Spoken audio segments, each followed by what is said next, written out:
1986 বিশ্বকাপের England Argentina ম্যাচের কথা মনে আছে, যেখানে হাত দিয়ে গোল করে সারা বিশ্বে ঝড় তুলেছিলেন Maradona.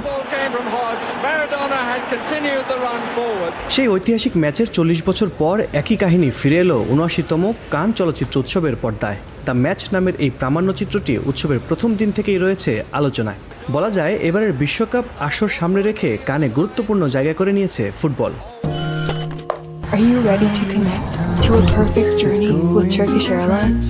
To connect to a journey that's perfect because of you. Hopefully someone can give me one to attend to the film. And yeah, I'm a Maradona fan of football and this is a great match in history of football. So I'd like to watch the movie. বুধবার কানের সালে দুবুসিতে premier হয় আলোচিত এই নির্মাণের। হল ভর্তি দর্শকের মধ্যে অন্যরকম উন্মাদনা দেখা গেছে সিনেমাটি নিয়ে। এবারের কানের মূল প্রতিযোগিতা বিভাগে জায়গা পেয়েছে 22টি সিনেমা। এখান থেকে নির্বাচিত একটি পাবে সর্বোচ্চ সম্মাননা স্বর্ণপাম। 23 মে উৎসবের সমাপনী দিনে ঘোষিত হবে বিজয়ীর নাম। এদিকে কানের লাল গালিচায় জৌলুস ছড়িয়েছেন বিশ্ব সিনেমার নামী তারকারা।